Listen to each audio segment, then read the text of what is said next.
let's talk about the Washington Wizards and a deal that they made on, what was that? I guess it'd be Monday in the United States.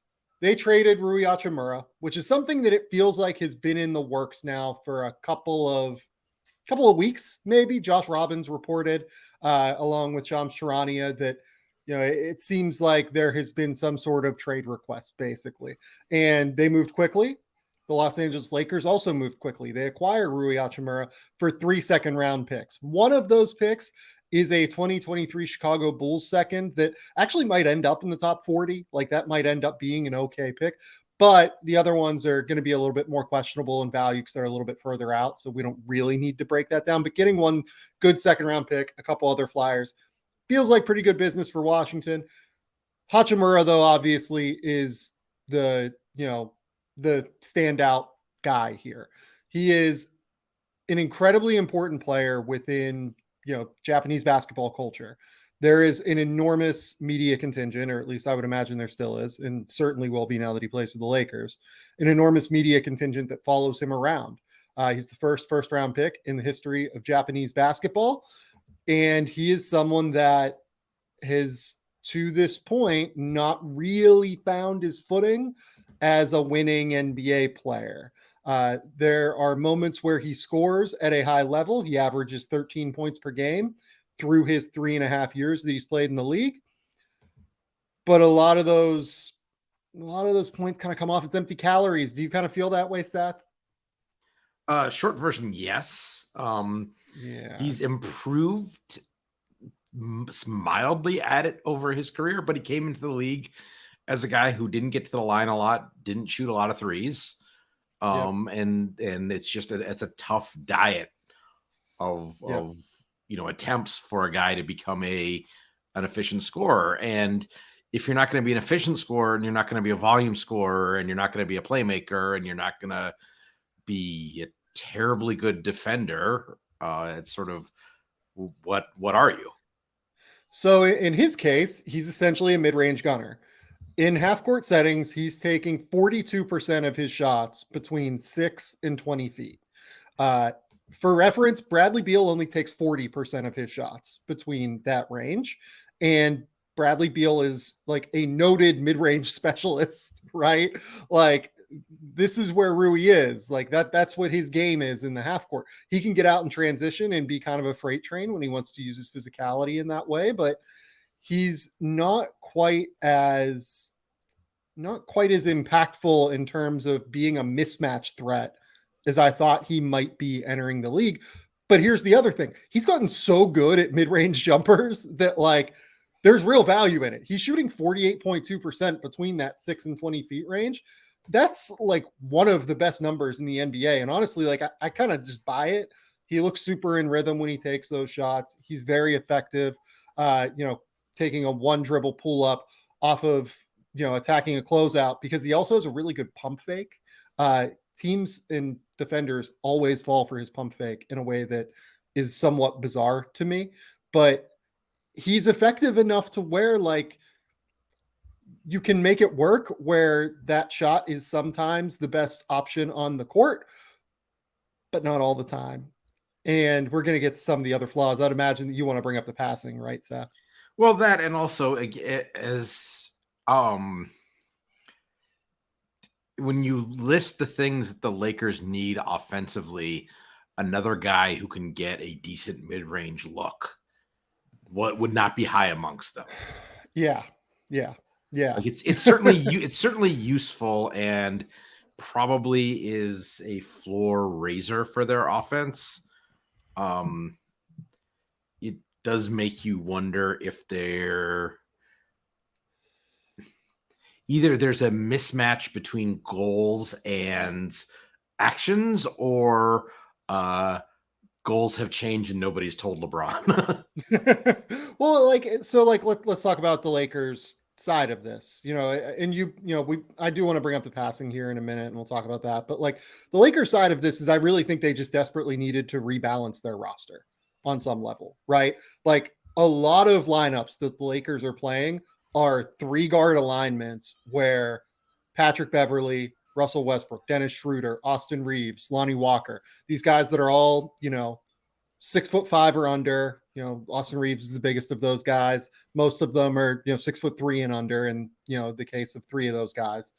And playing 3-guard lineups like that is just really, really difficult defensively. Rui is not a great defender, but I think having his size and athleticism out there does just kind of rebalance the roster in a real way. On top of that, we can talk about Rui like in some of his flaws, and I'm sure we'll do that in a minute again, but like the level that he is replacing for the Lakers is very low. Like they are getting sub replacement level production from some of these forwards. Like all due respect to Juan Toscano Anderson, who I think has done an incredible job of like building out a career for himself for the Golden State Warriors and now for the Lakers. He is probably like a sub replacement level player at the end of the day within their rotation. And he's certainly not a guy that is going to provide much scoring threat. If you look at his usage, if you look at, just pure field goal attempts, even Wenyen Gabriel's another guy like this. Playing Troy Brown at the 4, I think often also leads to its own flaws, where Troy Brown is, not the best rebounder at the 4 position. So this team has really, really struggled on the glass this season. So Rui's going to help a lot of things, if only because the level that the Lakers are getting from other guys is just not that high at the end of the day. I agree with all that, and I still am left scratching. No, I'm still left scratching my head about this deal a little bit, or a lot. I mean, first of all, while he helps, is that the best you could do? Is that the best you could do using up these? You mentioned these aren't necessarily great assets, but they're the kinds of things they're chips, and they cashed in probably. I would, I think I estimated yesterday that they think this is about an overpay by about 1.25 seconds. Like, so there's especially given that Bulls pick is potentially a top 40 second round pick. Like if you're giving up that pick, I probably would have thought just one more pick would have got it done. And by the way, there was a report that said that the price for the Wizards was 2 second round picks theoretically, and then the Lakers, to get it done today, essentially, and that gets to me, and that gets to my the other issue with it from the Lakers standpoint is they just used a big chunk of their matching salary. So it's not just it's in and of itself, like this is a kind of deal I feel differently about it if it happens at noon on the 9th than I do if it happens at noon on January 23rd. Because if you explore all the other options, you're not passing anything up. Was there a better deal out there? Was it worth an extra second rounder to do this now and foreclose any other moves? When, as we've said, fine, he helps by being a competent 8th man level type player on a good team. I think that's fair. Yeah, I think he's a rotational wing. Yeah, but I just like, why does he win you? Does having him for an extra 2 weeks win you enough games to push it over the top of something that is worth foreclosing the optionality of doing better, aiming higher? Yeah.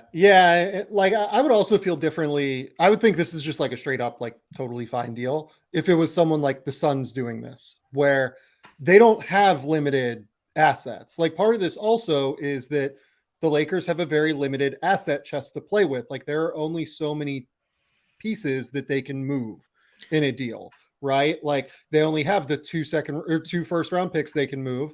And now they only have, I believe, 4 second round picks left that they can move. That's just not a lot of wiggle room to play with. When Rui Hachimura, like if you're trying to make the playoffs this year, he can't be the last move that you make. Like you still need to do something else. So that's where opportunity cost in what you're saying really comes into play, I think. I think he can be the last move. He can't be the first move. Like if he would not be my pick if I just from a positional standpoint, he's more of a 4.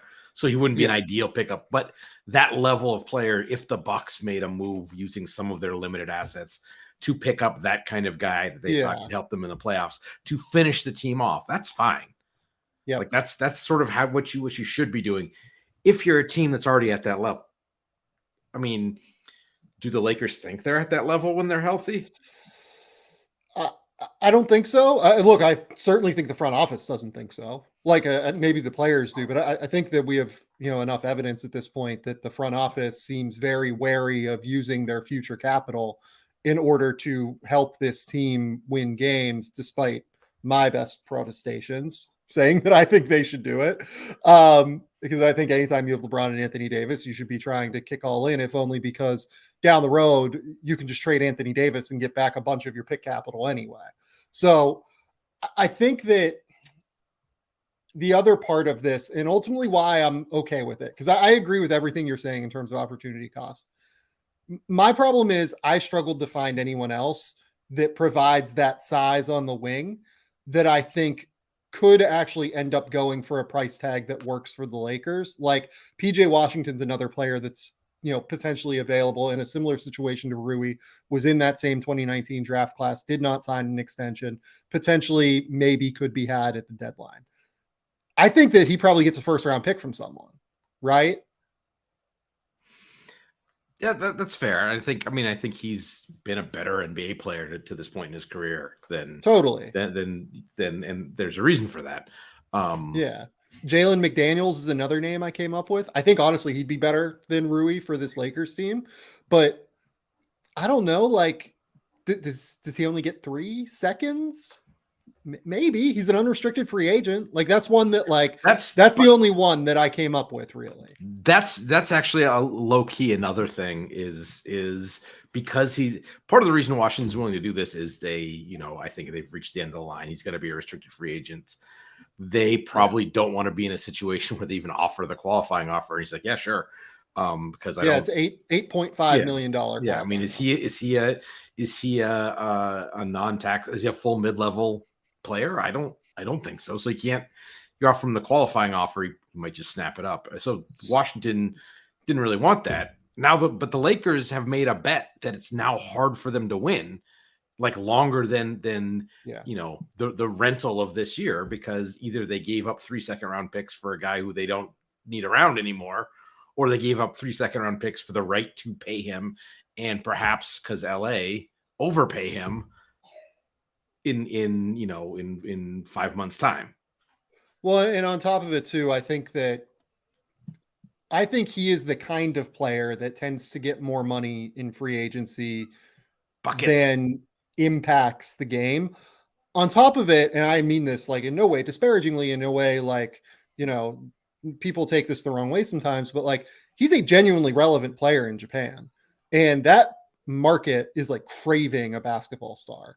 And again, there are real benefits to a team signing Rui financially. Like it is impactful to your bottom line if you sign him to a multi-year contract. You're going to make money off of this. You're the Lakers and you have LeBron James. No, I know. That's my point, though. You don't need to do this. Yeah. Other teams, but when he hits restricted free agency, other teams, I can see a world saying like, hey, this is a guy that we think still has some upside. Worst case scenario is we make money, off of jersey sales, off of X, Y, and Z, right? So there are a lot of factors here to really consider. At the end of the day, the reason that I like this for the Lakers enough to pull the trigger is that I couldn't come up with another option that was this cheap other than Jalen McDaniels, who may or may not be available, right? Like the Lakers almost certainly did their due diligence on finding out what Jalen McDaniels' price tag is, found that it does not quite compute with what they're looking for, and moved on to other players. You would think, at least, right? So it's hard for me to find that replacement level player. Doug McDermott doesn't really fit like this $5 million chunk of salary that they can use, like, and still maintain Patrick Beverley's deal, still maintain Russell Westbrook's deal that gives them further flexibility out at the deadline. I'm good with this deal for the Lakers. I don't think it really swings anything for them outside of just raising their floor a little bit when LeBron is off the court. And I think that I don't disagree with the market aspect of it. The question is if this is the best you can do, is it worth doing? Yeah. That's, and there's obviously there's the considerations like LeBron said, make a move. And that's in terms of realities, you understand how that can put the thumb on the scale and make the thing happen. But that's sort of an explanation, not a good reason from my perspective. So I don't it's hard to hate on it too much because ultimately, as you said, it's a decent second rounder for a team that doesn't want to play second rounders and some future stuff that doesn't matter to anyone involved on their relevant timeline. So, keeping in perspective, there's only the degree to which you can hate the deal is only so much. And it's more sort of a distaste for what it signifies about what they're thinking or what they're attempting to do than the deal itself. It's settling for not much at a slightly inflated price. And it's just like, that's when you're starting a team with LeBron James, you just don't like being, you don't like getting in that, in that spot. Yeah. And so I guess my distaste for it is as much a commentary on their last kind of 3 windows. That put them in a situation as much as this particular move. Yeah. My last question for you is, where did you were in the Bucks front office when Rui was in the draft, if I remember correctly, right? That was the first draft that I was there, and he was. Yeah. No, wait a minute.